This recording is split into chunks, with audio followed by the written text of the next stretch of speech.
اعوذ باللہ من الشیطان الرجیم، بسم اللہ الرحمن الرحیم۔ السلام علیکم دوستو، امید ہے کہ سارے دوست خیریت سے ہوں گے۔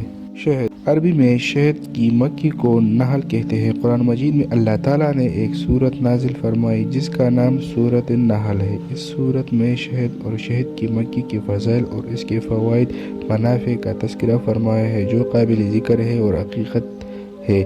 مکھیاں عجائبات عالم کی فہرست میں ایک ہزاروں بلکہ لاکھوں کی تعداد میں یہ مکھیاں اس طرح رہتی ہے کہ ان کا ایک بادشاہ ہوتا ہے جو جسم اور قد میں تمام مکھیوں سے بڑا ہوتا ہے۔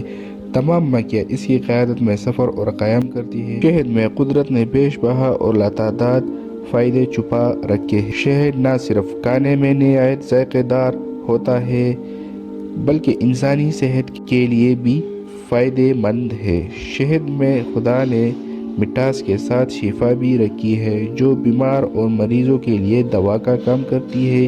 یہی وجہ ہے کہ خدا نے قرآن مجید میں بطور خاص شہد کا ذکر کیا ہے اور یہ مکھیاں پھلوں وغیرہ کا رس چوس بوس کر لاتی ہے اور شہد کے خزانے میں جمع کرتی رہتی ہے اور پھلوں کی تلاش میں جنگلوں اور میدانوں میں سینکڑوں میل الگ دور دور تک چلی جاتی ہے، مگر یہ اپنے چتوں کو نہیں بھولتی اور بلا تکلف بغیر کسی تلاش کے سیدھے سینکڑوں میل کی دوری سے اور یہ مکھیاں مختلف رنگوں اور مختلف ذائقوں کا شہد تیار کرتی ہے، کبھی سرخ، کبھی سفید، کبھی سیاہ، کبھی زرد، کبھی پتلا، کبھی گاڑھا۔ مختلف موسموں میں مختلف پھولوں کی بدولت شہد کے مختلف رنگ اور ذائقے بدلتے رہتے۔ یہ کہنا غلط نہ ہوگا کہ شہد اس زمین پر موجود صحت بخش غذاؤں میں سے ایک ہے۔ یہی وجہ ہے کہ شہد کی مانگ بھی بے حد ہے۔ فوڈ سیفٹی نیوز کی جانب سے جاری کی جانے والی رپورٹ کے مطابق مارکیٹ میں دستیاب تقریباً 76% شہد نقلی ہے جسے دکاندار اصلی کہہ کر اور لوگوں کو بیوقوف بنا کر انہیں بیچتی ہے۔ یہاں تک کہ اس میں پھولوں کے زردانے اور موم بھی الگ نہیں کیا جاتا جس کی وجہ سے یہ خالص نہیں رہتا۔ جعلی شہد میں گلوکوز، چینی کی سیرپ، آٹا وغیرہ شامل ہوتا ہے۔ یہ تمام چیزیں جعلی شہد کو میٹھا اور گاڑھا کرنے کے لیے ڈالی جاتی ہے اور پھر اس کو مہنگے داموں لوگوں پر فروخت کرتی ہے اور یہ پیسے بنانے کا بہت ہی لوگوں نے آسان طریقہ ڈھونڈا ہے۔ کچھ طریقے ہیں جن کی مدد سے معلوم کیا جا سکتا ہے کہ شہد اصلی ہے یا نقلی۔ شہد کو میں لے کر ہلکا سا رگڑے اور شہد انگلیوں پر چپک جاتا ہے تو اس کا مطلب یہ ہے کہ وہ نقلی ہے اور اگر نہیں چپکتا تو اس کا مطلب یہ ہے کہ وہ اصلی ہے۔ شہد قدرتی طور پر گاڑھا ہوتا ہے۔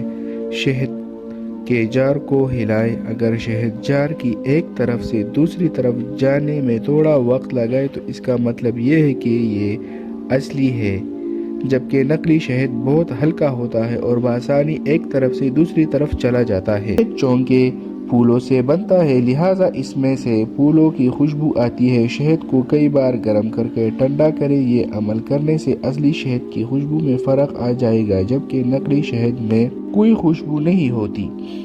اصلی شہد پانی میں آسانی سے حل نہیں ہوتا۔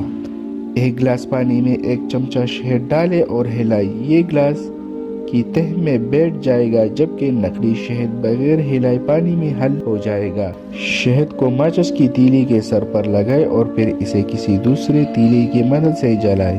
اگر شہد اصلی ہوگا تو تیلی جل جائے گی لیکن اگر شہد نقلی ہوگا تو تیلی نہیں جلے گی کیونکہ کبھی بھی اصلی شہد موئسچرائزر خارج نہیں کرتا اور نقلی شہد کے موئسچرائزر خارج کرنے کی وجہ سے تیلی گیلی ہو جائے گی اور انہیں جلائے گی۔ اللہ تعالیٰ نے شہد کو تمام بیماریوں کے لیے شفا فرمایا ہے، چنانچہ بعض امراض میں تنہا شہد سے شفا حاصل ہوتی ہے اور بعض امراض میں شہد کے ساتھ دوسرے دواؤں کو ملا کر بیماریوں کا علاج کرتی ہے۔